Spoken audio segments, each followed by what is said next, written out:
بسم اللہ الرحمن الرحیم۔ السلام علیکم۔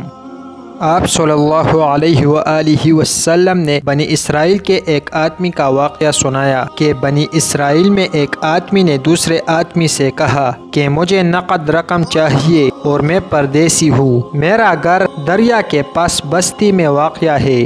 دوسرے آدمی نے کہا کہ اس پر گواہ کون ہوگا؟ قرض خواہ نے کہا اللہ میرا گواہ ہے۔ پھر دوسرے نے کہا آپ کا کفیل کون ہے؟ جواب دیا اللہ ہی میرا کفیل ہے۔ تو اس نے کہا کتنے درہم چاہیے؟ قرض خواہ نے کہا 300 درہم۔ اس آدمی نے دے دیے اور تاریخ واپسی کے لیے مقرر ہوئی۔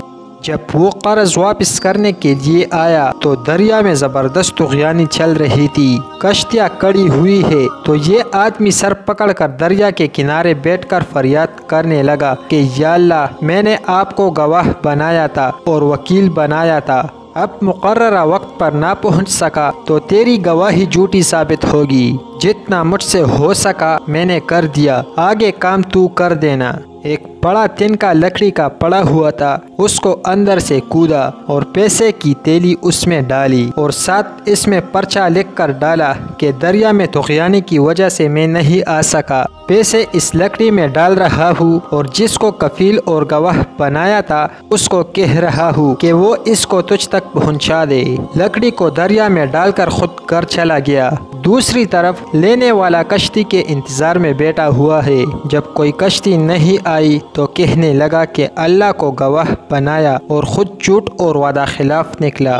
جب واپسی جانے لگا تو وہ لکڑی نظر آئی تو کہا چلو گھر کے لیے ایندھن تو ہاتھ آ گیا۔ وہ لکڑی دریا کی موجوں کو چیرتی ہوئی اس کے پاس دریا کے کنارے کڑی ہو گئی۔ اس نے اس کو پکڑا، اٹھا کر گھر لایا، پھر چیرنے کے لیے کلہاڑا لے کر آیا۔ 2-3 مرتبہ کلہاڑا اس لکڑی پر پڑی تو چین چین کرتے ہوئے درہم باہر آ گئے اور پرچی بھی اٹھا کر پڑی اور اس کے بقایا بھی مل گئے۔ کچھ عرصہ بعد وہ آدمی آیا اور کہنے لگا کہ میرے ساتھ یہ واقعہ ہوا تھا اور میں نے اس طرح کر دیا تھا، اب اگر وہ رقم نہ پہنچی ہو تو یہ لے لو۔ تو اس نے اس سے کہا الحمدللہ، جس کو تم نے وکیل بنایا اور گواہ بنایا اس نے وہ رقم بھی پہنچا دی اور ایندھن بھی پہنچا دیا۔